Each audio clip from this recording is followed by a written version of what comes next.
자, 이제 수업 시작해 볼까요?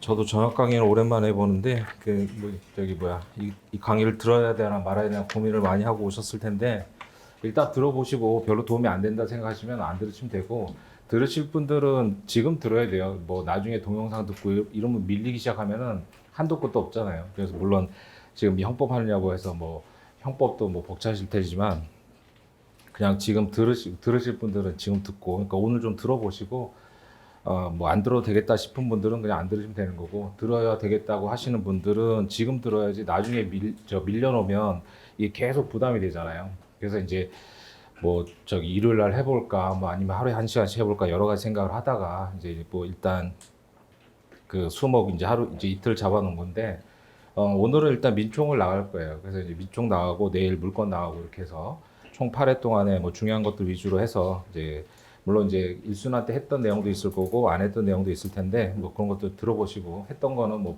반복이 되는 거니까. 그래서 그런 식으로 나갈 거고요. 그다음에 이제 그 교재 자체는 이제 그 이 정지문 책이 뭐 보셔서 아시겠지만 이게 보기가 쉬운 책이 아니죠. 그러니까 뭐 해설 있는 것도 아니고 하기 때문에 뭐 아는 것들은 보이지만 모르는 거는 뭐 밑에 해설도 없고 해서 좀 애매한 부분들이 있어요. 그래서 저도 예전에는 뭐 여러 가지 지문들을 많이 넣은 형태로도 저 책을 만들었다가 그 안 돼가지고 이제 그 이 책은 뭐 보시다시피 이제 기출 위주로 돼 있죠. 그러니까 전부 다 이제 변식 기출이니까. 그리고 뭐 대부분 기출 교재들은 다 가지고 계실 테니까 해설 보고 잘 이해가 안 되거나 그럼 찾아보시면 되는 거고. 그다음 뭐 물론 이제 책들마다 좀 편제가 좀 다를 수는 있죠. 근데 제 책은 그 제 핵지총하고 순서는 똑같으니까 혹시 뭐 잘 못 찾겠으면 자료실에 제 책이 있으니까 그거 보고 찾아서 좀 이렇게 참고로 좀 해보세요. 자, 그럼 진도를 일단 나가보죠. 그 4페이지 보세요. 4페이지에 그 첫 번째 보면 이제 물청과 관련해서 이제 을이 토지 소유자인데, 그리고 뭐 예습하실 필요 없어요. 그러니까 예습 안 했다는 전제에서 나갈 거고, 그 복습도 그냥 지금 들으시고 뭐 잘 이해 안 되는 거 체크해 놨다가 나중에 뭐 질문하시든가 그런 식으로 활용을 하셔야지, 뭐 복습을 따로 하고 이럴 시간은 별로 안 될 테니까요. 그래서 이제 최대한 이 시간 안에 활용할 수 있도록 이제 그렇게 좀 진도를 나가 볼 거예요. 자, 문제를 보면 A 회사는 토지 소유자인 을의 동의 없이 그 무단으로 설치했다는 거죠. 토지 상공에 송전선이 통과도록 시설을 설치 사용하고 있고, 갑은 이런 사실 알면서 을로부터 토지를 매수해서, 그러니까 송전소 설치된 거 보면서 샀겠죠. 그래서 갑이 매수인. 자, 매수해서 등기를 경유하고 농지로 이용하고 있다. 그래서 갑이 토지를 취득한 때부터 13년이 지났다. 그럼 시간이 지나면 뭐 소멸시효 제척기간 이런 게 항상 문제가 되죠. 그래서 A 회사를 상대로 철거를 구한다. 그래서 갑이 A 회사를 상대로 이제 지상물 철거 청구를 하는 거죠. 철거는 뭐 214조 방해 배제가 되는 거고, 인도 청구가 되면 213이 되는 거고. 그래서 지문 1번 보시면 이제 갑이 송전선의 철거를 구하는 것은 소유권에게 물청, 그러니까 철거만 구하면 214조죠. 그다음에 토지 인도를 구하면 이건 이제 213조 방해 저기 인도 청구고. 그러니까 철거는 214조니까 원고가 토지 소유자이고, 그다음 피고가 지상물의 소유자이다. 이게 요건사실이 되는 거고. 그래서 이제 소유권에 대한 물청이니까 소멸시 안 걸리죠. 그래서 소유권에 대한 물청, 소멸시 안 걸린다는 거 잘 아실 거고. 근데 제한 물건에 대한 물청은 판례가 없죠. 그래서 제한 물건에 대한 물청이 소멸시에 걸리는지는 판례는 없어요. 그 다음에 그 2번에 그 양가로 2번 지문이 편집이 잘못된 건데, 양가로 2번은 그 1번에 관련된 거예요. 그래서 2번 지문에 양가로 2번을 보시면 갑이 그 소유 엑스토지를 을에게 매도하고 등기를 맞춰준 다음에 갑과 을의 매매 계약이 합의 해제됐을 때, 합의 해제 동감 쳐두시고, 그러니까 합의 해제일 때 뭐예요? 법정 해제 규정이 적용되는 게 있고 안 되는 게 있죠. 그거 구별해야 돼요. 그래서 합의 해제됐을 때 갑은 을을 상대로 말소를 청구할 수 있는 물청이 있고, 그러니까 이거는 뭐예요? 법정 해제하고 똑같죠. 그래서 법정 해제는 우리 판례가 직접 효과설이잖아요. 그러니까 그러니까 등기가 회복되기 전이어도 해제가 되면 원고가 뭐예요? 그러니까 매도인이 소유권에 대한 물청이잖아요. 근데 합의 해제도 그 점은 똑같다 이거죠. 그러니까 직접 효과설이 적용돼서 이제 법정 해제일 때는 등기가 갑한테 회복이 안 돼도 소유권에 대한 물청 행사하는데, 그런 법리는 뭐예요? 합의 해제도 마찬가지라는 거예요. 따라서 이제 합의 해지에 따른 물청이고 이것도 소멸시효 대상이 되지 않는다. 그래서 그 2번은 1번에 올리시고, 그 다음에 2번에 양가로 1번에 보시면 갑이 송전선이 토지를 통과하고 있다는 점을 알면서 취득했죠. 그렇다고 하더라도 그것만 가지고 단순한 악의만 가지고 반대 사실 인정하지 않잖아요. 그래서 네가 알면서 샀기 때문에 용인한 거 아니냐 이렇게 볼 수는 없죠. 따라서 갑이 단순히 송전선 철거를 구하는 것은 즉 알면서 취득했다고 해서 그게 금반원 위반이야. 그것만 가지고는 아니죠. 그래서 별도의 신뢰를 형성시켜줘야지 별도 사유가 없는 한 단순히 알았다고 해서 그것만 가지고 신칙, 즉 금반원 위반은 아니라는 거고. 그 다음 3번에요. 갑이 권리 행사에 실효 법률을 적용하기 위해서는 그러니까 소유권도 실효의 원칙의 적용 대상이 될 수는 있죠. 다만 잘 인정 안 해주지만 종전 토지 소유자인 을이 자신의 권리를 행사하지 않았다는 사정을 당연히 고려하면 안 되겠죠. 그래서 갑의 이제 권리만 가지고 따지는 거니까. 그다음 4번에 그러니까 이제 그 A 입장에서는 권리 남용의 항변을 할 텐데 이제 권리 남용이 되려면 여러 가지 판례들이 사안들이 뭐 여러 가지 나누지만 그 4번 지문이 일반적인 요건이죠. 그래서 갑의 권리 행사가 권리 남용에 해당되기 위해서는 주관적으로는 오로지 고통을 주고 손해 입히는 데 있고 그다음 객관적으로 뭐예요? 사회질서 위반된 것으로 인정된다. 이게 원칙적인 모습이죠. 다만 판례는 예외적으로 뭐예요? 이런 주관적 요건은 객관적 요건만 가지고 추정된다는 판례도 있고요. 그래서 판례가 이제 권리 남용과 관련해서는 판례가 세 가지 형태가 있죠. 그래서 지금 원칙적인 판례는 지금 4번 지문에서 보셨다시피 주관적 요건과 이제 객관적 요건이 다 있어야 된다. 그래서 주관적, 객관적 요건을 다 갖춰야지만 권리 남용이다. 두 번째는 뭐예요? 이 주관적 내심의 의사를 알기 어렵잖아요. 그래서 이런 객관적 사정만 가지고 그래서 객관적 사정 가지고 이제 이런 주관적 요건을 추정할 수 있다. 그래서 주관적 요건을 추정할 수 있다는 판례도 있고, 그다음 세 번째 뭐예요? 아예 이제 주관적 요건은 필요 없다. 그래서 주관적 요건은 필요 없다는 판례가 있죠. 판례 두 개 뭐예요? 상계권하고 상표권이잖아요. 그래서 상계권 남용하고 상표권 남용. 그래서 이럴 때는 상계권, 상표권 남용일 때는 주관적 요건 필요 없다라는 판례가 있죠. 그 판례 이제 세 가지 형태가 되는 거고, 그 4번 지문은 원칙적인 걸 얘기하는 거고요. 그다음 5번 지문에 갑이 송전선 철거를 구하는 소송을 제기했을 때 법원은 A 회사 주장이 없더라도 갑의 청구가 권리남용, 그러니까 신의 측 권리남용은 강행 규정이고 이건 직권조사 사항이죠. 근데 이 판례에서는 직권으로 판단할 수 있다라는 표현을 썼죠. 그러면 이제 이게 민소법에서 이제 우리가 잘 알고 있는 직권조사 사항하고 뭐 직권조사 사항이라고 이제 판단한 것도 있고 판례가 직권 판단 사항, 그래서 직권 판단 이제 사항이라고 본 게 있는데 이게 그럼 다른 의미로 우리 판례가 쓴 거냐에 대한 명확한 판단은 없어요. 그래서 뭐 판사님들한테 물어봐도 딱히 뭐 그걸 얘기하지 않고 교과서에도 따로 나오지는 않으니까 직권 조사 사항하고 이제 별도로 구별되는 직권 판단 사항이 따로 있느냐 그거에 대한 명확한 논의는 없으니까 판례가 그냥 직권 판단 사항으로 봤다. 그럼 그게 직조 사항하고 다른 거냐? 그건 몰라요. 그거에 대해서 얘기 안 하니까. 그러니까 이제 그냥 보통으로 이제 직권 조사 사항 이렇게 보잖아요. 근데 가끔 판례들을 보면 직권 판단 사항이다. 이 사안도 직권으로 판단할 수 있다 이랬단 말이죠. 그럼 그게 직조 사항과 다른 뭐 별도의 의미가 있느냐? 그렇게 뭐 신경 쓰고 판시한 것 같지는 않으니까 그냥 그렇게만 알아두시고. 그래서 1번 같은 게 전형적인 소유권에 의한 방해 배제의 문제죠. 그 다음에 5페이지 가셔서는 10번 문제를 볼까요? 10번. 이해상반행위와 관련해서 그 10번에 보면 이제 갑이 미성년자인데 그래서 미성년자니까 이제 법정 대리인이 있겠죠. 그래서 법정 대리인이 있어요. 그래서 미성년자 갑소유 부동산에 대해서 법정 대리인들이 그러니까 법정 대리인은 누구예요? 친권자. 그러니까 미성년자니까 친권자 없으면 후견인 이렇게 되는 거죠. 그래서 법정 대리인 을이 자신의 유흥비를 마련하기 위해서 이게 뭐예요? 대리권 남용이잖아요. 그러니까 갑의 이익이 아니라 자기의 이익을 위해서 하죠. 그럼 대리권 남용 이렇게 될 거고 시세보다 저렴한 가격으로 갑을 대리하여 병가 매매 계약을 체결했다. 이제 매매가 된 거죠. 그러면 이거 어떻게 판단한다고 했어요? 일단 이해상반행인지 여부를 판단해야죠. 그러니까 이건 사례로도 그대로 나올 수 있잖아요. 그러면 첫 번째 쟁점으로 이해상반행인지 여부.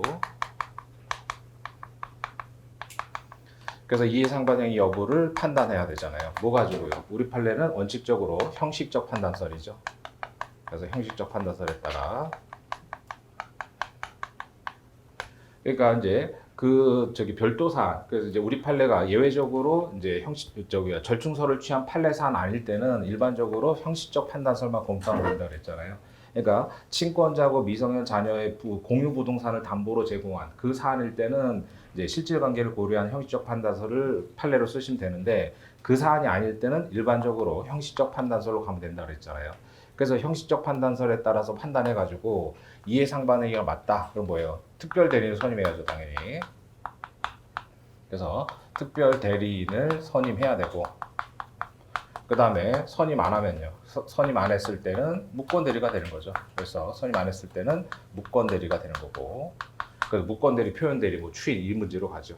그 다음에 형식적 판단설에 판단했을 때 이해상반응이 아니면 뭐 검토한다고 했어요? 친권의 남용을 검토하라고 했잖아요. 그러니까 물론 이제 후견일 수도 있으니까 대리권 남용을 검토해야죠. 대리권 남용. 그 이거는 이제 획질주의랑 단서 유치에 따라서 알았거나 알 수 있었을 때 무효가 되고, 그다음 최근 판례가 이제 107조 2항도 유추하는 거 나왔고, 그럼 법정형 시험에서도 나왔었잖아요. 그 얘기고. 그래서 이해상반응인지를 검토해서 형식적 판단설에 따라 가지고, 그러니까 여기가 이제 2번 목차가 되는 거죠. 그래서 이해상반응이 된다. 그러면 이제 2번으로 가서 특별대리인 선임 여부를 검토하는 거고, 이해상반응이 아닐 때는 친권의 남용, 뭐 대리권 남용을 검토하고. 그러니까 목차 두 가지를 기억하시라고 그랬잖아요. 그 얘기예요. 그럼 이제 10번 지문에 보면 미성년자 갑소유 부동산에 법정 대리인 을이 유흥비를 마련하기 위해서 갑을 대리해서 병가 매매 계약을 체결했을 때, 그래서 그럼 결국 여기서 뭐예요? 형식적 판단설에 따르면 뭐가 아니에요? 이해상반응이 아니잖아요. 그러니까 이걸 오해하시면 안 된단 말이죠. 판례는 형식적 판단설이기 때문에 뭐예요? 이 법정 대리인의 의도를 고려하지 않잖아요. 그러니까 이걸 보고 유흥비 마련하기 위한 거니까 미성년자고 법정 대리인의 이해가 충돌되는 거 아니냐 이렇게 생각하면 안 돼요. 그거는 뭐예요? 실질적 판단설의 생각이란 말이에요. 그러니까 그렇게 생각하시는 분들은 소수설이 실질적 판단설을 따르는 거예요. 형식적 판단설은 뭐예요?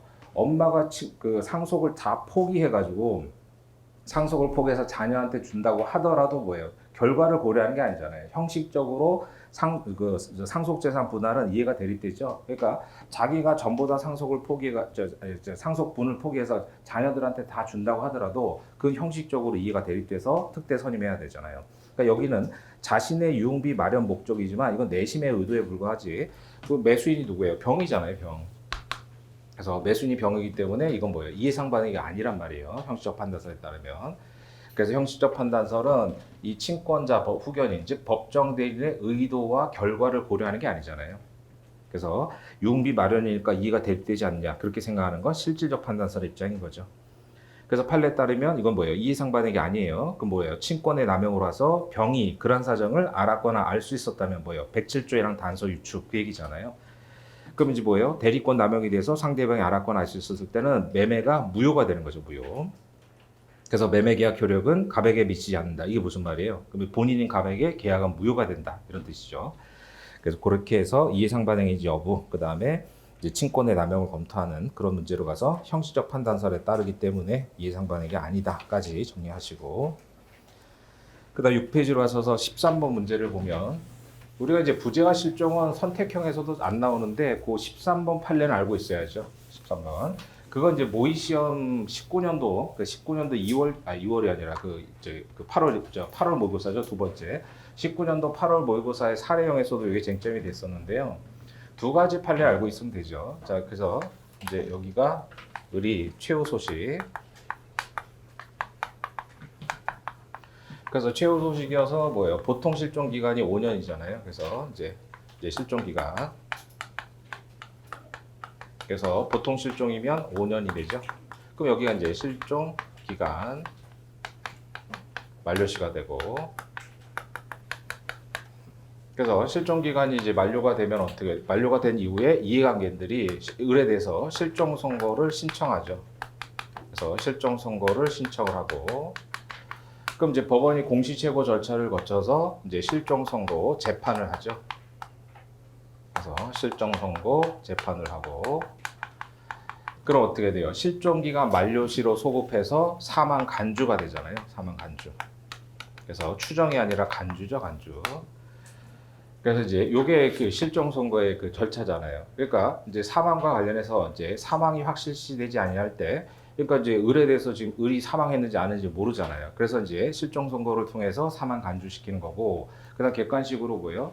동시 사망과 인정 사망 다 추정이죠. 그러니까 동시 사망, 인정 사망 다 추정이에요. 그러니까 실종 선고만 사망 간주가 되고 그 객관식으로 알아두시고, 그럼 이제 실종 기간 만료시로 소급해 가지고 사망 간주가 되는데 문제는 뭐예요? 판례가 두 개 있는데 여기서요. 갑이 이제 을을 상대로 소재기를 했단 말이죠. 시점 여기서 이쯤에서. 그 다음에 소송이 진행돼서 판례가 2개 있다고 그랬죠. 그 하나는 뭐예요? 재판 절차가 쭉 진행되는 과정에서 실종고소 재판이 여기서 이제 확정이 된 거예요. 그죠?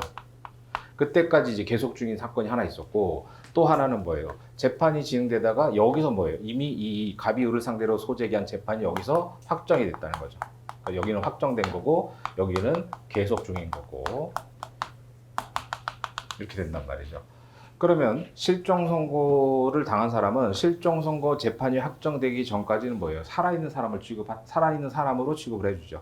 그래서 이거는 뭐예요? 결국은 이 위의 경우에는 사망 간주 시점은 소재기 전이잖아요. 그러니까 이제 실종 선고 재판이 확정됨으로 인해서 실종 기간 만료시로 소급하다 보니까 결국은 뭐예요? 갑이 을한테 소재기할 당시에는 아직 실종 선고 재판이 안 났지만 재판이 나서 보니까는 사망 후잖아요. 사망 후니까 이게 전부 다 재소전 사망이 되느냐? 아니란 말이죠. 그래서 판례는 재소전 사망으로 보지 않죠. 그럼 이거는 뭐예요? 이거는 사망 간주 시점만 소급할 뿐 사망이나 효과는 이때 실종 선고 재판 확정 시 발생하니까 이건 뭐예요? 중단 수계 문제로 간다는 거죠. 중단 수계. 그러니까 소송 절차 중단 수계로 가고 이거는 뭐예요? 그냥 유효인 판결이에요. 이거는 유효인 판결이 되죠. 그래서 유효인 판결이 돼서 이제 1심 전속적 소송이 아니면 상속인들이 이제 상속을 받게 되는 그런 문제로 가죠. 그래서 상속인들이 뭐예요? 추한 상소나 뭐 재심 이런 걸로 가겠죠. 여기는. 그러니까 여긴 중단 수계로 가서 상속인들이 수계 문제로 가는 거고 이건 유효인 판결이에요. 그러니까 뭐예요? 기판력이 발생을 하죠. 이거는. 그래서 기판력 발생하니까 이때는 상속인들이 뭐예요? 기판력 깨는 게 뭐예요? 추한 상소나 재심으로 갈 거 아니에요? 추한 상소 또는 재심. 물론 이제 사유가 있어야죠. 재심 사유 등이 있을 때.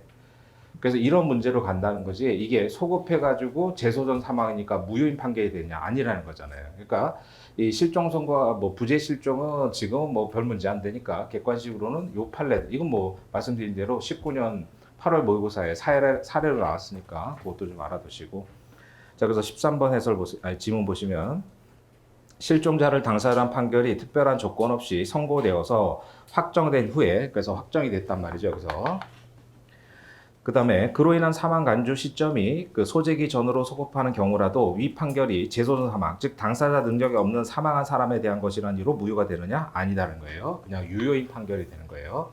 그래서 이 두 가지 판례를 알아두시고 여기는 중단 수계고 여기는 유효인 판결이어서 기판력 발생하니까 만약에 상속인들이 다투려면 추한 상소나 재심으로 간다 이런 얘기고 그래서 실종 선고는 그거 뭐 사례로도 대비하시면 되겠고 그 다음에 20번으로 가셔서 이제 법인에서 뭐 대표권을 위임하는 그런 사람들이 나오죠. 자 20번에 보면 갑법인의 대표자가 을에게요. 그래서 갑법인의 이제 뭐 대표자가 예를 들어서 뭐 A라고 있다. 근데 을한테 포괄 위임을 한 거죠. 을에게 대표자의 모든 권한을 포괄 위임했다. 그래서 포괄 위임 자체가 안 되는 거잖아요. 그래서 포괄 위임했다고 하면 뭐예요? 62조 위반이 되죠. 62조. 그래서 상법에서 대표이사도 마찬가지지만 특정 행위에 대해서 개별적 구체적 위임은 가능하지만 포괄 위임은 뭐예요? 그거 자체로 안 되죠. 포괄 위임은. 그래서 을은 뭐예요? 무권 대표가 된단 말이에요. 그래서 포괄 위임에서 을이 실질적으로 법인의 대표자로서 사무를 집행하고 있었다. 그러던 중 을이 외관상 직무에 관한 행위, 외형이론 얘기하는 거죠. 병에게 손해를 가했다는 거예요. 그래서 병이 뭐 피해자다 이런 얘기죠. 그랬을 때 1번 지문 보시면 갑법인의 대표자가 행한 을에 대한 업무의 포괄적 위임과 포괄적 수임 및 을의 대행 행위는 원칙적으로 갑법인의 효력에 미치지 아니한다. 그거 뭐예요? 무권이란 말이죠. 그래서 얘가 대리 방식으로 했으면 무권 대리고 그 다음에 A 이름을 썼으면 무권 대행이 되는 거죠. 그래서 무권 대리든 무권 대행이든 원칙적으로 무효잖아요. 무효니까 갑법인에게 효력이 미치지 않는다. 무효인 얘기죠. 그래서 62조 위반이 된 거니까 그 얘기 알아두시고 그 다음 2번은 별표 하나 쳐두시고 이건 사례로도 뭐 사례 기록 중요해요. 만약 을이 대표자로 등기되지 않더라도 그러니까 실질적으로 판단한다는 거죠. 병은 갑법인을 상대로 뭐예요? 35조의 불법 손배 청구권. 그래서 병이 갑법인을 상대로 뭐예요? 35조의 불법 손배 청구권 행사할 수 있다. 그럼 이제 35조냐 아니면 민법 756조의 사용자 책임이냐는 행위자가 누구냐에 따라 달라지잖아요. 그러면 을은 지금 포괄 위임을 받아가지고 사실상 대표했단 말이에요. 그래서 그 문제 두 번째 줄에 보면 을이 실질적으로 법인의 대표자 그랬죠. 근데 뭐예요? 등기는 안 돼 있단 말이에요. 등기는 A명의로 돼 있을 거 아니에요. 그래서 이랬을 때 35조 책임을 질 때 그 행위자가 누구냐 실질적으로 대표자면 되는 거고 등기는 요건이 아니라는 거예요. 그럼 이제 기록 같은 데 나오면 뭐예요? 갑법인이 뭐라고 하겠어요? 얘는 지금 등기부에 등기가 안 돼 있고 A가 등기부에 돼 있으니까 얘는 우리의 대표자가 아니다 이렇게 할 거 아니에요. 그러면 이 판례를 쓰면서 실질적으로 판단하는 거지 등기의 형식적 기재가 요건이 아니다 이렇게 해서 배척하면 돼요. 그래서 주관식으로 중요한 판례니까 등기되지 않더라도 실질을 가지고 실질적으로 사무를 집행하면은 법인은 35조 책임을 지는 거지 756조 사용자 책임이 아니다라고 알아두시고. 그다음 비교해서 비교해가지고 이제 상법에서 뭐예요? 상법에서 이제 발기인 책임은 형식적 개념이라고 했단 말이죠. 얘는 뭐예요? 형식적 개념이에요. 그래서 발기는 뭐예요? 정관에 반드시 정관에 발기인으로 기재가 돼야 되죠. 그러니까 그런 거랑 같이 비교하시고. 그러니까 상법상 이제 발기인 책임지잖아요. 그래서 이제 불성립 시에 뭐 발기인 책임 시험도 봤죠. 그래서 발기는 형식적 개념이기 때문에 반드시 그러니까 설립 사무에 실질적으로 종사하더라도 정관에 발기인이라고 기재가 안 되면 얘는 발기인이 아니에요. 그걸 비교하시고. 그 다음에 3번에 보면 을의 행위가 자신의 이익을 도모, 그게 뭐예요? 대표권 또는 대리권 남용이겠죠? 그래서 자신의 이익을 도모하기 위한 것이라도 직무 관련성은 인정된다 그랬잖아요. 그래서 물론 그거에 대해서 상대방이 뭐 악의중과실, 그건 이제 4번 지문에 나오는데 일단 을이 즉 행위자가 자신의 이익, 즉 대리권 남용, 대표권 남용 의도라도 직무 관련성 인정된다 그랬어요. 35조 물을 수 있다 이거고. 근데 4번에 을의 행위가 실제로 직무 관련성이 없다면 그거에 대해서 병이 알았거나 중과실이잖아요. 그럴 때는 35조 책임 묻지 못하죠. 그래서 단순히 을의 행위가 자신의 이익 도모, 즉 대표권 남용 의도 또는 뭐 강행법규 위반으로 무효라도 직무 관련성은 인정된다. 근데 직무 관련성이 없는 행위라는 거에 대해서 상대방이 악의중과실이면 35조도 묻지 못한다. 이렇게 되는 거죠. 그래서 특히 2번 지문을 꼭 알아두시고. 그 다음에 21번 재단법인 출연재산 귀속 시기, 이거는 뭐 주관식으로도 중요해서 논거를 각각 뭐 알아두시라고 했던 그 얘기죠. 그러니까 어느 결론에 따르는지에 따라서 법률 관계가 달라지니까 이건 이제 근거 제시형 형태로 해서 뭐 재단법인 입장에서 또는 뭐 상대방 입장에서 어떤 주장할 수 있느냐라고 물어볼 수 있으니까 주관식 사례로는 논거들을 좀 기억하셔야 되고. 그래서 여기서 이제 뭐 각 학설에 따라 다 물었잖아요. 그래서 갑이 이제 출연자고요. 그 다음에 이제 A 재단법인을 설립해서 재단법인이 뭐예요? 설립 등기를 한 거죠. 그래서 설립 등기는 했는데 아직 뭐예요? 부동산에 대한 이전 등기는 안 한 상태에서 이제 누가 소유자냐 이걸 따지는 거예요. 자, 문제 박스 보면 갑은 A 재단법인 설립을 위해서 전 재산 출연했는데 갑이 출연자죠. A 재단법인이 설립됐는데 즉 설립 등기를 했는데 아직 이전 등기는 안 되고 있는 상태에서 갑이 사망을 한 거죠. 그래서 사망을 했고, 그 다음에 이거 이제 이 문제를 보고 유언에 의한 재단법인 설립이라고 보시면 안 돼요. 설립하고 나서 사망한 거잖아요. 그러니까 유언에 의한 재단법인 설립은 내가 죽으면 내 재산 가지고 재단법인 설립하라는 거고, 여기는 뭐예요? 이미 출연한 다음에 사망한 거잖아요. 그러니까 이건 유언에 의한 출연이 아니죠. 생전 처분이에요, 이거는. 문제 푸는데 뭐 특별한 지장은 없지만. 자, 그래서 오른쪽 박스에 그 일설을 보시면 이런 식으로 이제 중요한 학설들은 이제 학설 자체를 알아두셔야 되니까 뭐 해제 효과 이런 것들은 중요한 학설이라고 했잖아요. 이런 형태로 나온단 말이에요. 자, 일설을 보면 48조는 187조의 기타 법률 규정이다. 따라서 현실적인 이전 등기가 없더라도 48조에 규정한 시기, 그게 뭐예요? 이제 재단법인 설립 등기 시에 이제 재단법인에게 귀속된다. 그게 일설이죠. 그러니까 일설은 뭐예요? 소위 말해서 48조의 정한 시기에 소유권이 귀속이 된다. 그럼 일설에 따르면 재단법인은 뭐예요? 일설에 따르면 A 재단법인은 뭐가 돼요? 소유자가 돼요. 소유자. 그렇잖아요. 48조는 이전 등기 없어도 설립 등기하면 귀속된다는 거죠. 그러니까 만약에 일설을 취하면 A가 뭐 상속인으로부터 받은 자를 상대로 청구하는 건 뭐예요? 소유권에 대한 물청이 되는 거예요. 소유권에 대한 물청. 등기 없이도. 그게 48조의 얘기죠. 그것도 같이 알아두시고 채청이 아니잖아요. 일설에 따르면. 그다음 이설은 뭐예요? 법인 설립 등기 시에는 단지 법인에게 청구권만 생기고 현실적으로 등기를 받아야 된다. 그러니까 이설은 소위 말해서 186조에 따른다 이거죠. 186조. 그다음에 삼설은 뭐예요? 판례잖아요. 그래서 판례. 그래서 판례는 이제 대내 관계하고 대외 관계를 나누죠. 그래서 대내 관계는 48조에 정한 시기에, 대외 관계는 186조에 정한 시기에 이렇게 된 거죠. 그래서 이제 판례는 대내 대외를 나누는 게 이제 삼설이고, 삼설을 보면 출연자 법인 내부 관계에서는 이전 등기 필요 없고 48조에 규정한 시기에 귀속이 되지만 법인과 제3자들의 문제에 있어서는 대외 관계죠. 그때는 뭐예요? 이전 등기 절차를 거쳐야 된다 이런 얘기고. 그 다음에 그래서 1번 지문 가서 보시면 출연 재산이 지명채권일 때는 뭐예요? 그 권리 이전에 어떤 성립 요건이 필요 없죠. 당사자 합의만 있으면 넘어가잖아요. 다만 통지 승낙은 뭐예요? 대항 요건이죠. 그러니까 이게 학설이 대립되는 게 뭐예요? 권리 변동을 위해서, 권리가 변동되기 위해서 이제 권리 변동에 합의하고 별도의 뭐예요? 별도의 이제 성립 요건이 필요한 것들이잖아요. 별도의 성립 요건. 그래서 부동산은 뭐예요? 등기. 그다음 동사는요, 인도. 이게 필요하잖아요. 그러니까 권리가 변동되기 위해서는 이제 우리 민법상 이제 부동산은 등기를 해야 되고 동사는 인도를 해야 되죠. 물론 인도 방법에 뭐 간인도 등등이 다 있는 거고.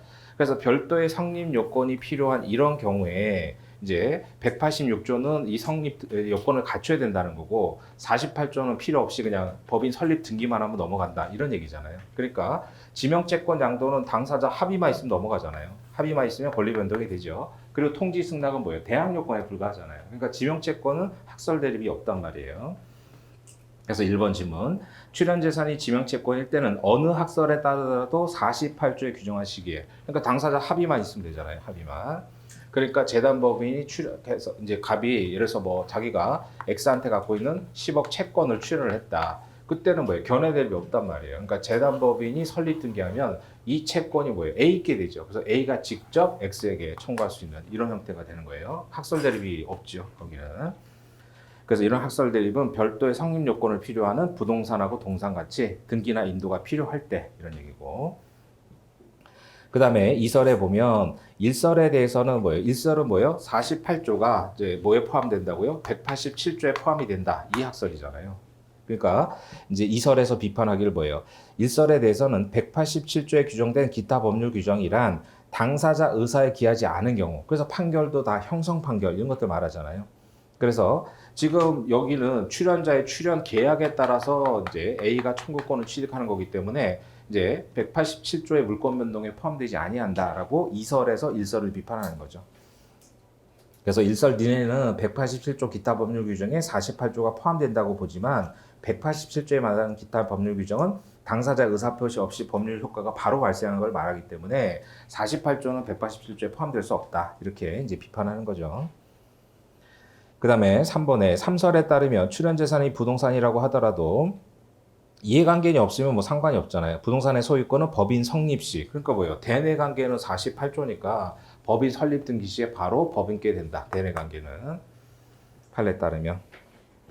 그 다음에 4번 지문 같은 게 좀 난이도가 있는 거죠. 일설에 따르면 갑의 상속인을. 그래서 여기서 이제 갑이 사망했다고 그랬죠. 그래서 이제 을이 상속인인데. 자, 갑의 상속인 을이 출연재산인 부동산에 상속 등기를 한 다음에, 그러니까 일설은 뭐예요? 187조가 적용된다고 하니까 일설에 따르면 A가 재단법인 설립 등기했으니까 누구 거예요? A가 아까 얘기했죠? 소유자가 된다 그랬잖아요. 일설에 따르면. 그래서 일설에 따르면 재단법인이 설립 등기하는 순간 이제 A가 소유자가 된다 그랬어요. 근데 을이 이제 상속인으로서 상속 등기를 한 다음에, 그러니까 을 명의로 상속 등기를 한 거죠.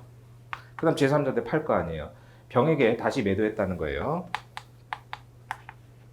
그래서 매매해서 뭐 병한테 소유등이 됐다. 그럼 결국 뭐예요? A는 뭐예요? 소유권에 기한 방해외제로서, 즉 소유권에 기한 물권적 청구권을 행사할 수 있죠. A 재단법인은 일설에 따르면. 그러니까 A 재단법인은 바로 그냥 병을 상대로 말소등기 또는 뭐 진정명의 소유등할 수 있죠. 말소등기하고 이전등기 받으려면 복잡하니까 이제 병을 상대로 뭐 진명소유등 이런 거 할 수 있을 거 아니에요. 이렇게 할 수 있겠죠. 그럼 병은 소유권을 취득 못하고 이제 을한테 뭐예요? 타인 권리 매매에 따른 담보 책임 물을 수 있죠. 그래서 타인 권리 매매. 그래서 이제 4번 질문이 상당히 좋은 질문 중에 하나예요. 그러니까 한 단계 더 들어가서 물어본 거니까. 그래서 일설을 전제로 하면 48조에 정한 시기에 재단법인이 소유권을 취득하니까 소유자가 된단 말이죠. 아직 든 게 없어도. 그러면 이제 병을 상대로 진명소유등 할 수 있겠죠. 진명소유등. 그래서 진명소유등이 되면 병은 소유권 취득을 못하니까 을한테 담보 책임 물을 수 있겠죠. 타인 권리 매매가 되잖아요. 살 때부터 이게 A 거였으니까. 자, 그래서 다시 매도했는데 병이 X 부동산이 출연재산 사실을 알지 못했다면, 그러니까 뭐예요? 병이 선의의 매수인이라는 거죠. 선의. 그러면 을을 상대로 계약 해제뿐만 아니라 손해배상을 청구할 수 있다. 즉 570조 얘기잖아요. 570조. 타인 권리 매매에서 일단 계약 목적 달성을 못하면 매수인은 해제할 수 있고, 그다음 뭐예요? 선의의 매수인은 이제 손해배상까지 청구할 수 있죠. 손해배상. 그래서 이제 570조 단서에 따라서 물을 수 있다 이거예요. 그러니까 결국은 얘가 선이니까 이제 타인 권리 매매가 됐잖아요. A 거니까. 그래서 이제 A가 소유권에게 물청이 사면 병은 소유권 취득을 못하게 될 거고, 그럼 매도인 을을 상대로 타인 권리 매매에 따른 담보 책임 물을 텐데 선이면은 해제 플러스 손해배상까지도 청구할 수 있다 이렇게 되는 거고. 그 다음에 5번 질문이에요. 이설에 따르면 재단법인은 채권자에 불과하죠. 그래서 갑의 상속인 을이 출연재산인 부동산에 상속 등기한 다음에 원인 없이 병 앞으로 등기를 맞춰줬을 때 A법인은 병에게 뭐예요? 진명소유등 못하죠. 채권자에 불과하니까. 그래서 이설에 따를 때는 뭐예요? 이설에 따르면 A는 그냥 단순한 채권자에 불과하죠. 그러니까 이때는 진명소유등 할 수 없다. 그렇게 보시면 되겠고. 그래서 뭐 출연재산 귀속 시기는 워낙 중요한 쟁점인데 사례 뭐 주관식으로 대비하셔야 되고 선택형도 나온 지 오래됐으니까 뭐 다시 나올 수 있죠. 그 다음에 9페이지 가져가지고 32번을 보시면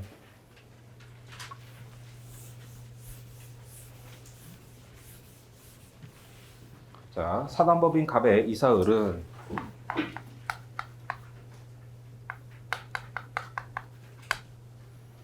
이제 갑을 대표하여 매수인 병과 매매 계약을 체결했다. 이제 여기를 이제 대표를 했다는 거죠. 그래서 1번 질문에 매매 계약이 을의 적법한 대표권 범위 내에서 체결된 것이라면 유권 대표잖아요. 그럼 효과는 누구한테 귀속돼요? 본인 갑한테 귀속이 되죠, 당연히. 그래서 적법한 대표권 범위 내에서 체결된 것이라면 매매 계약 불이행에 따른 체불 책임은 당연히 갑이 부담하죠, 갑이. 계약의 효과는 갑한테 귀속되니까. 그다음에 2번 질문에 갑이 병에 대해서 매매 계약에 따른 채무 불이행 책임을 질 때 갑의 고의과실은 을의 고의과실. 그러니까 뭐요? 법인의 인식 여부는 작년인가 사례에서 출제가 됐죠. 그러니까 법인의 인식은 대표자 인식을 기준하잖아요. 대표자. 그래서 뭐 고의과실, 뭐 정당한 이유 이런 거 전부 다 대표자 인식을 기준으로 하죠. 그래서 을의 고의과실 여부를 기준으로 결정하는 거고. 그 다음에 3번에 갑이 병에 대해서 매매 계약에 따른 체불 책임을 질 때 을이 대표기관 개인으로서 병에게 손배 책임 부담하기 위해서는 뭐예요? 병은 갑을 상대로는 체불 손배로 가는 거고, 자 행위자한테는요. 행위자한테는 민법 750조로 가는 거죠. 750조. 그래서 이게 이제 상법상 주식회사면은 뭐 상법에서 왔던 389조 3학 210조 뭐 401조 750조 이렇게 하는 거잖아요. 근데 여기는 민법상 법인이니까 그냥 750조 책임 묻는 거죠. 만약에 35조면 얘한테도 35조로 같이 물을 수 있지만 체불이잖아요. 불법이 아니라. 그러니까 갑한테는 체불 손배로 가고 대표이사한테는 750조로 간다. 이렇게 되는 거고. 그래서 만약에 이제 병이 갑 법인을 상대로 35조를 묻는 사안이라면 35조는 이제 불법 손배잖아요. 그래서 불법 손배일 때는 이제 이 대표 행위자한테도 뭐예요? 이때도 민법 이제 민법 35조 플러스 750조 이렇게 이제 청구권 경합으로 가는 거죠. 근데 상법상 주식회사고 대표이사면 상법에서 했던 389조, 3학 210조, 401조, 750조 이렇게 가는 거고 근거 조문만 뭐 추가되는 그런 얘기죠. 그래서 이제 을에게 불법행위 책임 등이 별도로 성립해야 된다 이런 얘기고. 그 다음 4번에 매매계약이 을의 적법한 대표권 범위 내에서 체결됐더라도 매매계약이 을 자신만을 위한 것이고 그러니까 대표권 남용이잖아요. 병이 이러한 사실을 알았거나 알 수 있는 경우가 아니라면 갑병사의 매매계약은 유효. 그러니까 적법한 대표권 범위 내니까 유권 대표고 다만 을이 대표권 남용을 한 거잖아요. 그래서 대표권 남용에 대해서 상대방이 알았거나 알 수 있을 경우 아니면 유효가 되죠. 유효. 그 다음에 5번에 병이 매수하는 거에 대해서 을의 이익과 갑의 이익이 상반되면 을은 매매계약 체결에 갑의 대표권이 없다. 그럼 뭐 조문이잖아요. 민법 64조 얘기죠. 64조. 그래서 대표권이 없다. 무권 대표가 된다. 이렇게 뭐 조문 자체를 체크해 두시면 되겠고요. 그래서 이제 법인이 이제 민법에서 잘 안 나잖아요. 주관식에. 왜냐하면 똑같은 법리가 다 상법에서 주식회사가 법인이니까. 그래서 이제 사례로는 거의 뭐 그 민법에서 법인이 나온 적은 거의 없어서 아무래도 이제 선택형에 이제 많이 나오는 편이라 그런 것들 정리해 두시면 되겠고요. 자, 넘어가서 10페이지에 37번을 보시면 자, 비법인 사단에서 말 그대로 비법인 사단이니까 뭐예요? 이제 권리 능력이 없는 거 아니에요? 근데 예외적으로 인정해 주는 게 있죠. 그래서 예외적으로 인정해 주는 게 이제 일단 명문의 규정이 있는 거. 그래서 명문 규정이 있는 거 뭐예요? 이제 우리가 민소법에서 했던 당사자 능력. 그래서 민소법상 당사자 능력 인정되잖아요. 그 다음에 뭐예요? 부동산 등기법상 등기 능력 있죠. 등기 능력. 그러니까 비법인 사단 명의로 등기할 수 있잖아요. 뭐 종중 명의로 땅 등기하고 이런 것들이죠. 이건 명문의 규정이 있는 거고. 그 다음에 판례가 인정해 주는 건 뭐예요? 판례가 인정해 주는 거는 지금 보셨다시피 35조 유추하잖아요. 유추. 그러니까 불법 손배 책임 유추하죠. 그 다음에 이제 어음법에서 그 암기장에서 받고 시험도 봤던 뭐예요? 어업 능력 인정하잖아요. 그래서 비법인 사단 명의로 어음 발행하면 누가 책임진다고 그랬어요? 비법인 사단 자체가 책임지는 거지 그 뭐 종중원들 즉 비법인 사단의 구성원들이 책임지는 게 아니라고 그랬죠. 근데 조합은 권리 능력 자체가 없으니까 전 조합원이 합동 책임진다고 그랬잖아요. 그걸 비교하셔야 돼요. 그 뭐 암기장에도 있었고 했죠. 그래서 그 부분을 좀 정리해 두시면 되겠고. 그래서 37번은 뭐예요? 이 얘기죠. 35조 유추. 자, 권리 능력 없는 사단의 대표자가 직무에 관해서 외형 이론이고 타인에게 손해를 가했을 때 그 사단은 그로 인하여 타인이 입은 손해배상 책임이 있다. 35조 책임을 진다. 그런 얘기고. 그래서 관련해서 그 11페이지 47번으로 가볼까요? 47번. 자, 갑종중은 비법인 사단이고 그 대표자는 병. 그래서 갑종중이 있고 자, 대표자는 병. 이제 갑의 대표자 병은 을과 종중회관 신축 관한 도급 계약을 체결했다. 을과 이제 도급 계약. 그럼 이제 뭐 비법인 사단의 대표자 행위에 대해서는 관리 처분 행위냐, 의무 부담 행위냐, 그건 뭐 이슈나 때 했잖아요. 이제 그런 거와 관련된 얘기죠. 자, 1번 지문에 그 주어가 빠졌는데 갑은 그 빠졌어요. 갑은 자기명, 갑은 집어넣으시고. 그다음에 뭐 저기 뭐야. 뭐 수정사항이나 이런 거 나중에 이제 정리해서 드릴 테니까 그 1번에는 갑은 주어가 빠졌어요. 갑은 자기 명의로 신축 건물의 보존 등이 뭐예요? 이거잖아요. 등기 능력이 있다는 거죠. 그래서 갑이 지금 비법인 사단이잖아요. 비법인 사단은 이제 등기법상 등기 능력 있죠. 비법인 사단 명의로 등기할 수 있잖아요. 그 얘기죠. 그래서 1번 지문에 갑은 자기 명의로 보존 등기할 수 있고요. 그다음 2번에 병이 갑의 대표자로서 을의 제3자에 대한 채무를 보증하는 행위. 이건 말씀드린 뭐 일순환 때 다 했잖아요. 그래서 이제 대표자가 이제 관리 처분 행위냐, 의무 부담 행위냐 그거죠. 그래서 이러한 뭐 공사 계약, 뭐 그다음에 설계 용역 계약 이런 것도 단순한 채무 부담 행위로 보잖아요. 그래서 그다음에 뭐 채무 보증, 대표적인 금전 채무 보증 행위도 처분 행위가 아니라 이제 그 채무 부담 행위로 보잖아요. 그래서 채무 보증 행위는 갑의 재산 그 자체의 관리 처분이 따르지 않는 단순한 채무 부담 행위이기 때문에 이제 관리 처분 행위가 아니다 이렇게 본 거고. 그다음 3번에 갑으로부터 도급계약상의 보수를 받지 못한 을은 갑에 대한 집행권을 얻어서 뭐요? 이제 당사자 능력이 있잖아요. 그러니까 비법인 사단을 피고로 판결을 받을 수 있다 이런 얘기죠. 그래서 이제 집행권을 얻어가지고 갑의 재산에 당해 강제 집행할 수 있죠. 그러니까 이제 비법인 사단 명의로 등기된 부동산 이런 거 있을 거 아니에요. 그러면 비법인 사단을 피고로 승소확정 판결을 받아서 비법인 사단 명의 재산을 바로 강제 집행할 수 있죠. 그게 이제 조합과 다른 거잖아요. 조합은 전 조합원을 상대로 해야 되고 이제 조합원들이 합유 등기한 부동산에 있으면 집행할 수 있고 아니면 이제 조합원 개인 재산에 집행할 수 있죠. 근데 비법인 사단은요. 비법인 사단은 개인 재산 집행 못 하죠. 그런 것들이 조합과 다른 점이고. 그다음에 4번은 이제 병이 갑의 직무를 행하면서 직무 관련성 외형 이론이죠. 타인에게 손해를 가했다면 갑은 35조 1항의 유추 적용에 따라 손배책임 부담하고 이거는 이제 판례가 인정한 35조 유추 그 얘기죠. 그 다음에 5번은 의무부담 행위는 뭐라고 했어요? 의무부담 행위는 정관 기타 규약을 위반했다고 즉시 무효가 되는 게 아니라 대표권의 내부적 제한에 대해서 알았거나 알 수 있었을 때만 무효가 된다. 그건 뭐 일순한테 많이 했으니까. 그래서 갑의 정관에서 대표자가 건물 신축에 관한 도급계약 체결할 때 임원회의 결의를 거치도록 했는데, 그럼 이게 뭐예요? 결국 이제 도급계약 체결할 때 결의를 거쳐라. 이게 대표권의 내부적 제한의 문제인 거죠. 그래서 아까 그 2번 지문에서 보신 것처럼 관리처분 행위가 아니니까 이제 정관을 위반했다고 즉시 무효가 되는 건 아니고 내부적 제한이니까 상대방 을이 알았거나 알 수 있을 경우가 아니라면 유효하다 이 얘기죠. 그런 건 뭐 중간식에서 많이 봤으니까 그렇게 좀 대비를 하시고, 그다음에 12페이지로 가셔가지고 12페이지에 53번 보세요. 비법인 사단 A의 대표자 갑의 대표 행위인데, 그래서 A의 이제 대표자 갑의 행위. 자, 1번 지문.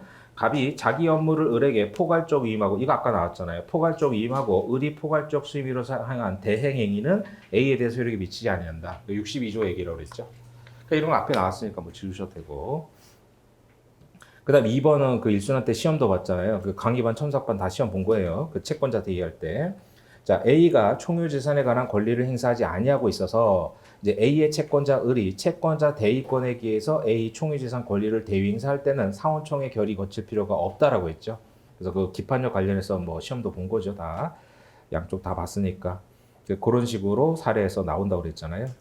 그래서 이제 결의를 거치라고 하면은 이제 뭐 강요할 수 있는 방법이 없으니까 채권자 대의로 갈 때는 상원총회 결의가 필요 없다라는 얘기고.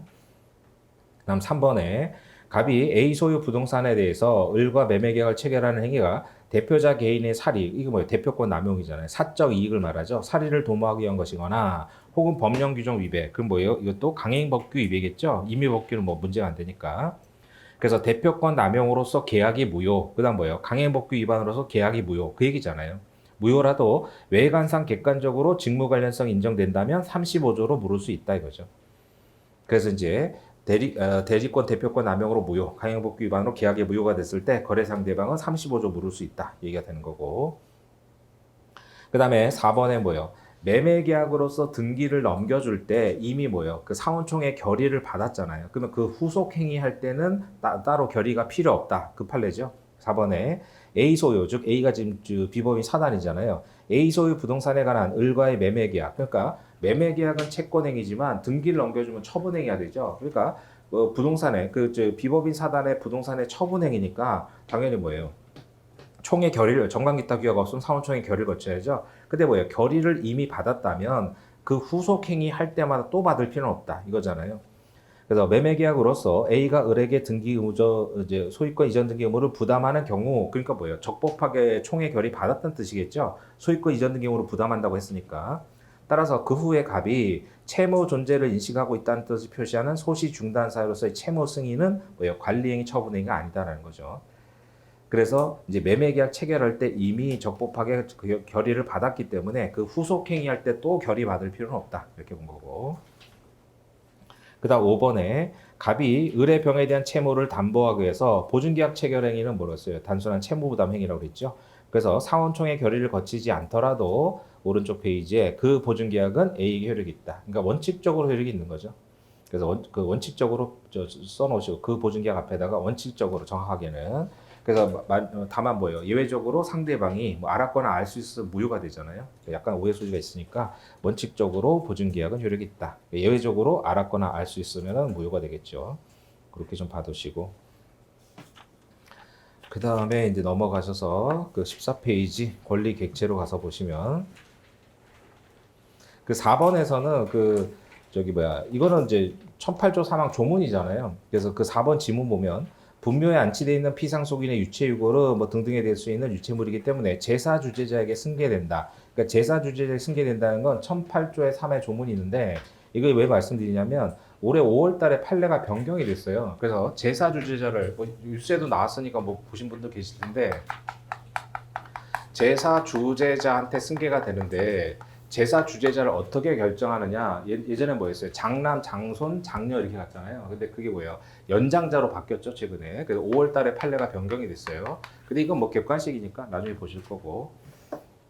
그래서 제사 주제를 어떻게 결정하느냐와 관련해서는 이제 최근에 판례가 바뀌어서 이제 그 이제 연장자로 간다 이렇게 했죠. 예전에는 뭐 무조건 일단 장남, 장손 없으면 장녀 이렇게 갔잖아요. 근데 이제 지금은 연장자로 간다고 바뀐 거니까 그건 뭐 객관식으로 대비하시면 되는 거라서 그건 나중에 보시고. 그러니까 4번 자체는 뭐 제사 주제에게 승계된다는 거 바뀐 게 아니죠. 그럼 제사 주제자를 어떻게 결정할 거냐 거기가 바뀐 거니까 그것만 나중에 뭐 취진 판례 할 때 한번 정리하기로 하고요. 그 정도 보시고 그다음 이제 권리 변동으로 갔어서는 16페이지 가볼까요?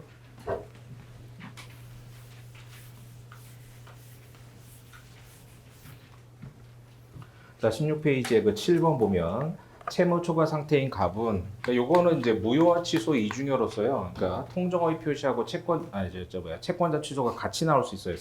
사례든 기록이든. 그래서 채무 초과 상태인 갑은 유일 재산 X 이러면 뭐예요? 이거는 사행 취소 이런 거 생각해야 되잖아요. 유일 재산이 X 소재에 관해서 채권자 의리 강제 집행. 그래서 의리 이제 채권자인데 강제 집행할 것을 우려하여 병과 허위로 매매 계약 체결. 그래서 뭐예요? 통정허위 표시를 했잖아요. 그러면서 이게 동시에 사행위가 될 수 있죠. 그러니까 진정한 매매도 사행위가 될 수 있잖아요. 재산을 빼돌면. 근데 통정 매매면 그것도 당연히 사행위가 될 수 있죠. 그러면 통정허위 표시고 동시에 사행이면 무효와 취소 이중효 법리를 꼭 생각해야 돼요. 그러니까 강제집행 우려 대비해가지고 매매계약 체결하고 병명의로 등기를 마쳤어요. 근데 병은 이런 사정을 모르는 정에게 매도하고 그래서 정이 선이라는 거죠. 매도하고 등기까지 마쳤어요. 근데 병의 채권자인 또 무가 무는 이제 병의 채권자인데 이제 무는 병이 정에게 등기를 마치기 전에 먼저 X에 관해서 근저당권을 설정했다. 그래서 근저당. 그 다음에 정은 소유이등 이렇게 돼 있죠. 그럼 뭐예요? 갑과 병이 통정을 표시했으니까 무하고 정 모두 제3자가 되죠. 108조 2항의 제3자. 자, 1번 지문에 갑과 병 사이 매매 계약은 갑이 계약 체결 당시 채무 초과 상태가 아니어도 무효다. 왜요? 통정 무효잖아요. 통정.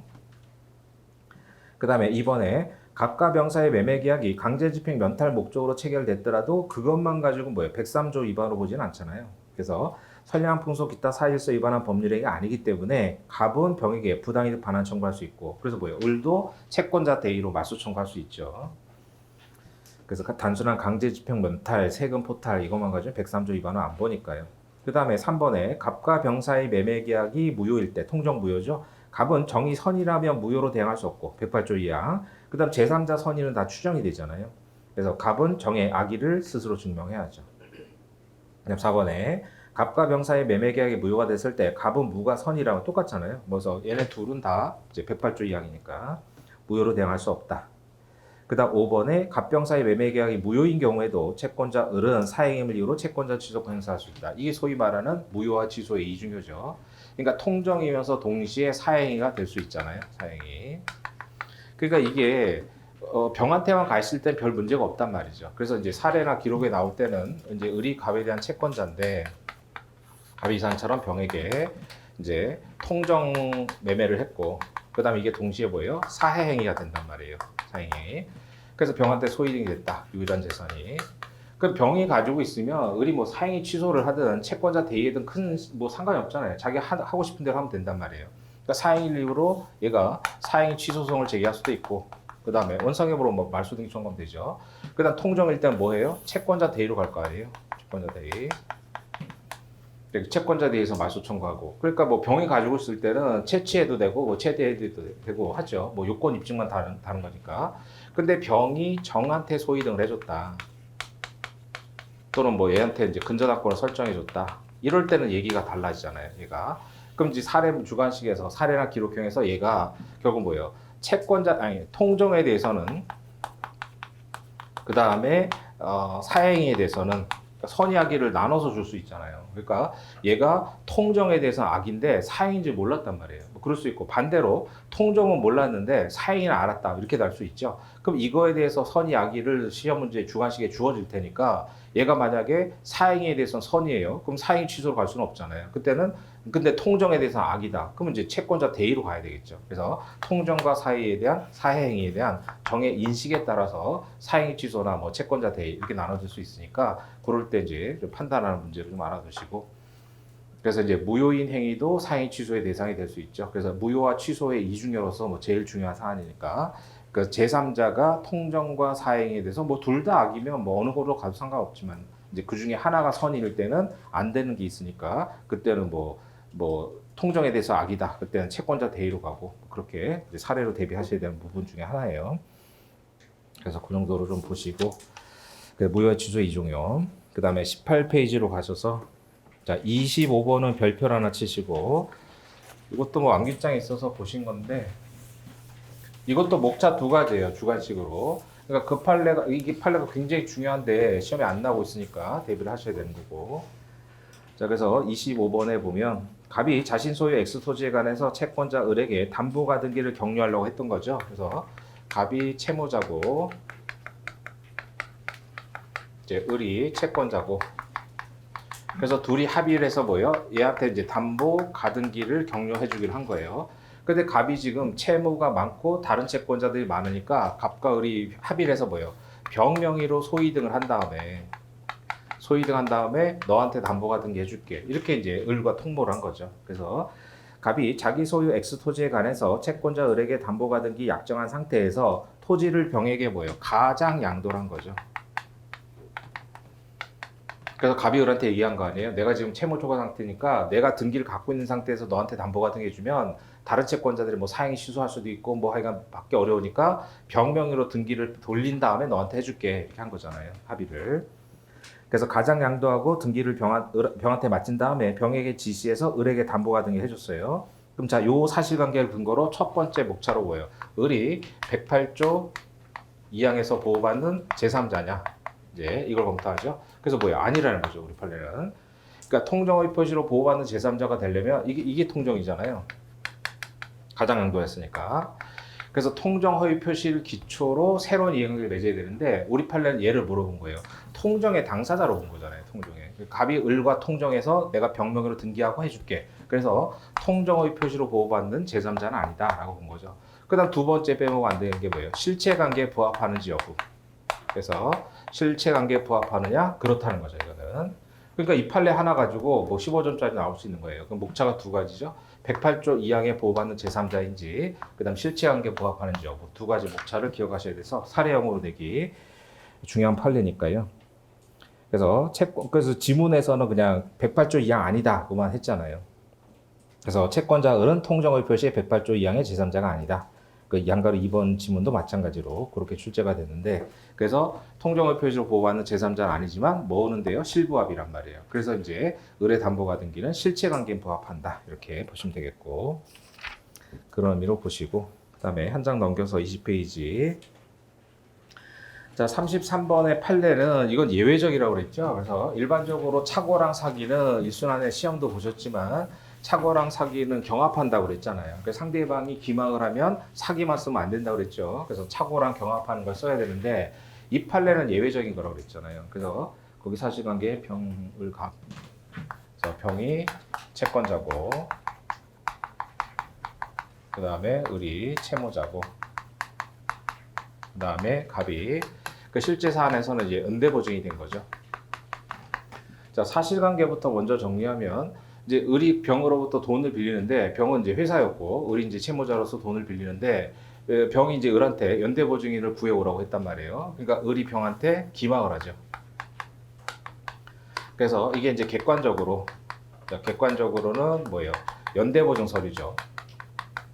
그래서 연대보증 서류인데 이제 을이 갑을 속이잖아요. 그래서 갑의 주관적 인식은 뭐예요? 갑의 주관적 인식은 신원보증 서류인 줄 알고 그래서 신원보증 서류인 줄 알고 도장을 찍어줬죠.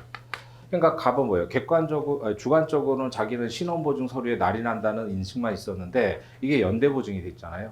그래서 을이 이제 무자력이 되니까 병이 갑을 상대로 실제 이제 2억 1천만 원이었는데 그래서 이제 2억 1천에 대한 이행을 청구한 거예요.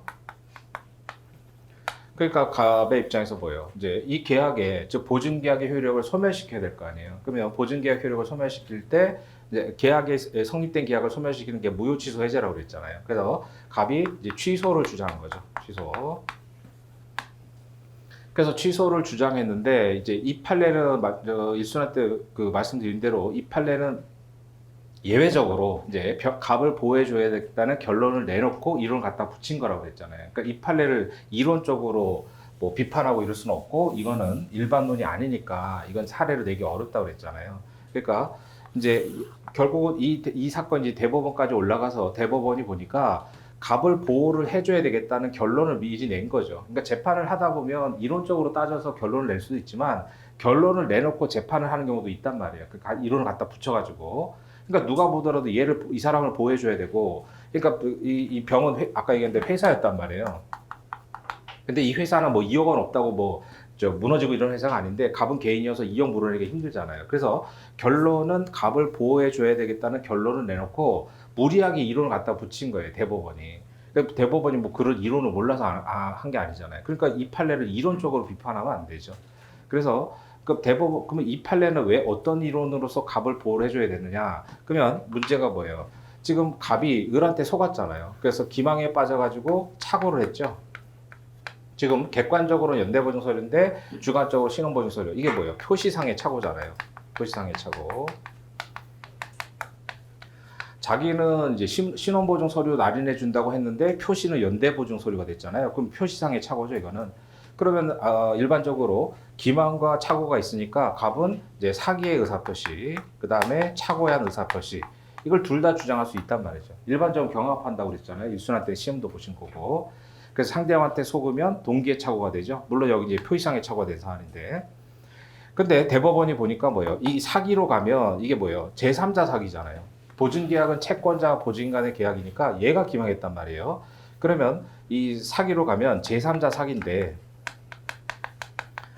그러면은 갑이 병에게 보증계약을 취소하려면 을이 갑을 속였다는 것을 병이 알았거나 알 수 있었을 때 입증해서 취소할 수 있잖아요. 근데 이 사안에서 병이 몰랐단 말이죠. 대법원이 보니까. 그 병이 몰랐어요. 그러니까 이제 뭐예요? 사기 취소로 가면 100% 갑이 패소할 수밖에 없잖아요. 그래서 우리 판례가 억지로 이론 구성을 해서 사기는 아니다. 사기는 아니고 착오만 된다. 그럼 착오는 뭐예요? 중요 부분 중과실이잖아요. 그래서 중요 부분의 착오고 그다음 뭐예요? 중과실이 없어야 되죠. 그러니까 당연히 이거 중요 부분이잖아요. 연대보증인지 신원보증인지 이제 표시상의 착오로서 중요 부분이고 그 다음에 이제 대법원이 뭐예요? 뭐 아는 사람이 부탁했을 거 아니에요. 그러니까 아는 사람이 부탁하는데 그 서류 꼼꼼하게 들여다보고 이러지 않단 말이죠. 그래서 중과실이 없다 봐서 중요 부분이고 중과실이 없다. 그래서 결국은 착오 취소를 받아준 사안인데 그럼 이제 어떻게 이론 구성을 했느냐? 그걸 이제 이 판례를 이해하는 용도로 이제 가야죠. 그러니까 이건 예외적인 판례니까. 그리고 우리 민법상 비진이 통정 이제 착오 이제 사기 강박 이렇게 나눠지잖아요. 의사표시 체계가. 근데 예전에 이제 독일에서는 이걸 두 개로 쪼갰단 말이죠. 그래서 비진이 통정 착오는 이제 의사와 이제 표시의 이제 불일치. 그래서 이제 흠결 있는 의사표시. 흠결 있는 의사표시로 이렇게 구별을 하고 그 다음에 사기 강박은 뭐예요? 하자 있는 의사표시. 그래서 하자 있는 의사표시 이렇게 구별했단 말이죠. 옛날에 이제 독일에서 민법 체계가 형성이 되면서 의사표시 체계를 형성할 거 아니에요. 그냥 적법한 의사표시에 별 문제가 없고 이제 위법한 의사표시들을 체계를 잡는데 비진이 통정 착오 사기 강박을 만들면서 독일에서 처음에 이렇게 두 가지로 구별했단 말이에요. 그래서 비진이 통정 착오는 의사표시의 불일치. 그 다음에 그래서 흠결인 의사표시고 사기 강박은 뭐예요? 사기 강박은 의사표시는 일치하잖아요. 내가 저게 싸구려 10,000원짜리 그릇인데 고려청자인 줄 알고 뭐 1억에 사겠다라는 의사표시는 일치하잖아요. 의사표시는 원칙적으로 일치하죠. 다만 의사 형성 과정에 저게 이제 싸구려 10,000원짜리 그릇인데 모르고 고려청자인 줄 알고 1억에 사는 그러니까 의사 형성 과정에 하자가 있을 뿐이잖아요. 그래서 이제 과거에 독일에서는 의사표시의 불일치로서 비진이 통정 착오, 그 다음에 하자 있는 의사표시로 가서 사기 강박 이렇게 이제 규정을 했단 말이에요. 그런데 각각의 예외가 나오니까 이제 지금은 독일도 이런 체계를 안 따르고 우리 민법도 이렇게 보지는 않죠. 그래서 뭐 어떤 예외가 생겨요. 착오도 동기의 착오. 동계차고 대표적으로 뭐예요? 내가 여기다 토지에다가 공장 지을 목적으로 사는 거 아니에요? X 토지를 1억 주고 사서 거기다 공장 지을 목적인데 결국은 이제 공장을 못 짓는 거 아니에요? 그래서 동계차고는 내가 저 X 토지를 1억 주고 사겠다. 의사와 표시가 일치하잖아요. 근데 의사 형성 과정에 동계차고 있을 뿐이죠. 그럼 이제 전제하고 안 맞잖아요. 의사 표시 불일치인데 지금 동계차고는 의사 표시가 일치한단 말이에요. 그러니까 이게 지금 예외가 생겼죠. 그 다음에 사기 강박도 뭐예요? 사기 강박의 대상이 법률행위의 중요 부분이 되면 예외적으로 뭐예요? 의사와 표시가 불일치할 수 있다. 그럼 전제사실하고 안 맞잖아요. 그래서 이런 각각의 예외가 나오기 때문에 독일도 이걸 다 버려버렸죠. 이제 이런 체계를 안 따르는 거예요. 그래서 우리 민법도 이제 처음에 우리 민법 만들고 이제 받아들일 때는 이거 그대로 가잖아요. 그래서 이제 요즘 교수님들 교과서 보면 이제 그 전통적인 견해를 따르는 이제 김준호 교수님 교과서를 보면 의사 표시에 불일치해 가지고 1번, 2번, 3번 이렇게 설명을 하시고 그다음 하자 있는 의사 표시에서 사기 강박 이렇게 설명하신단 말이에요. 교과서 체계가. 그래서 로마자 1번, 2번 이렇게 나누는. 그러니까 이제 우리나라 1세대 법학자 돌아가셨지만 곽윤지 교수님 체계를 따른 교과서가 이제 김준일 교수님 교과서도 아직까지 이렇게 돼 있고 그 외 다른 분들 교과서를 보면 지원인 교수님이나 송덕수 교수님 교과서를 보면 이렇게 구별 안 해요. 이렇게 구별 안 하고 1번, 2번, 3번, 4번 이렇게 이제 그 비정상적 의사표시 이래가지고 1번, 2번, 3번, 4번 이렇게 병렬적으로 쓰신단 말이죠. 체계가 교과서 목차가. 그러니까 이거는 이제 독일도 버렸고 우리도 이거 안 따라요. 근데 이 판례에서는 아까 말씀드린 대로 제3자 사기로 가면 갑이 100% 패소한단 말이에요. 그러니까 갑을 보호해줘야 되겠다. 그래서 이걸 끌고 온 거죠, 이거를. 독일도 버린 이론을. 그래서 여기서 지금 이제 의사 표시가 불일치하잖아요, 지금. 그래서 갑의 의사는 갑의 의사는 신호보증 서류인데 표시는 연대보증 서류가 돼버렸잖아요. 그럼 의사 표시가 불일치하죠.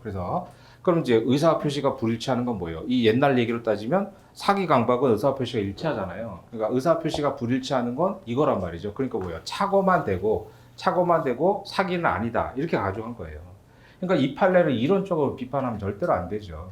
대법원이 이걸 몰라서 이걸 끌고 왔겠어요? 그건 아니란 말이에요. 그러니까 갑을 보호해준다는 전제하에 독일도 버린 이론을 끌고 와가지고 이제 여기는 의사 표시가 불일치하지 않느냐. 그럼 의사 표시가 불일치하는 건 착오지. 사기는 의사 표시 일치하는 거다. 이렇게 얘기한 거 아니에요. 그러니까 이걸 일반 법리로 또 이해하면 안 되죠. 그러니까 이걸 가지고 교과서나 이런 데 보면 일반 법리처럼 설명해 놓은 책이 있는데 그런 것도 아니에요. 다 판례를 제대로 이해를 못한 거죠. 그러니까 이 판례는 갑을 보호한다는 전제하에 이제 이걸 끌고 왔기 때문에 이 판례를 주관식 답안지에 쓸 일은 없을 거란 말이죠. 이걸 쓰려면 이거 줄줄이 다 얘기해야 되는데 그게 되겠어요. 그러니까 원칙적으로는 일수한 때 시험 보신 대로 착오랑 사기는 일반적으로 경합하죠. 근데 이건 예외적인 판례예요. 그러니까 이거를 보통 책에 보면 일반론은 설치하고 있으니까 기존 내용하고 막 엉망진창이 돼가지고 이해를 못 하시잖아요. 가끔 일수한 때도 질문하신 분 몇 번 계셨는데 이 얘기예요, 이게. 자, 그래서 33번을 보면 이제 갑을병은 저거 똑같아요. 자, 33번의 문제. 갑은 을의 기망에 의해서 신보 서류에 날인한다는 착각에 빠져가지고 을의 병에 대한 채무를 보증하는 서면에 서명 날인했다. 그러니까 연보가 돼버렸죠. 그러니까 만약에 주관식에 나오면 이거 그대로 낼 수밖에 없으니까 혹시나 나오면 이 판례를 냈구나 이렇게 주관식으로 나올 확률은 거의 없지만. 자, 그래서 1번 보세요. 병이 채권자죠. 을의 기망 사실을 알았거나 알 수 있었다고 하더라도 갑은 사기한 의사표시를 이유로 병과 보증계약을 취소할 수 없다. 되잖아요. 그러니까 말씀드린 대로 이 판례 자체가 나온 거죠. 그러니까 일반적인 경우는 사기 취소할 수 있잖아요. 그 얘기예요. 그 다음에 양가로 2번 지문도 갑이 제3자의 기망에 의해서 신보서류에 날인한다는 착각에 빠진 상태로 연보서면 날인했다면 갑은 연보계약의 상대방이 기망행위를 알았거나 알 수 있을 경우라도 사기를 이유로 취소할 수 없다. 그래서 요거는 이제 요 판례 자체고. 그 다음 2번 지문에 을과 병이 공모를 했다면 이건 당사자 사기가 되잖아요. 그래서 갑을 기망했다면 갑은 표시상의 착오를 이유로 병과 보증계약을 취소. 이거는 이건 당사자 사기가 되죠. 병이 공모했으면 병과 갑 사이 보증계약이니까 이건 당사자 사기지 제3자 사기 아니죠. 그리고 이게 중요한 게 표시상의 착오라는 거. 그 다음에 이제 3번, 4번은 일반론이잖아요. 갑이 착각에 빠진 점에 관해서 중과실이 있더라도 병이 이게 14년도 중요한 판례잖아요. 병이 알고 이용했을 때는 갑은 착오를 이유로 병과의 보증계약을 취소할 수 있다. 그래서 이게 이제 중요한 주관식으로 특히 기록형으로도 자, 그래서 여기서 이제 갑이 이제 병을 상대로 취소를 하는 거잖아요. 그래서 갑이 취소권자.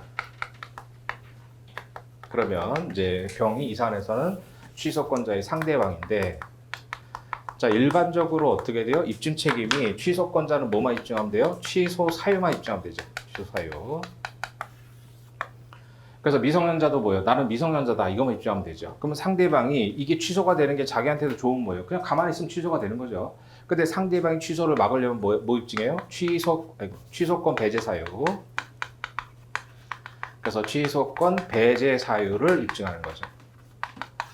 그래서 미성년자 같은 경우는 뭐 동의받지 않았냐 뭐 등등 처분 허락받은 재산이나 등등과 같은 배제 사유가 되는 거고. 그러니까 지금 109조로 가면, 자, 109조에서는 뭐예요? 이제 중요 부분에 착오가 있다.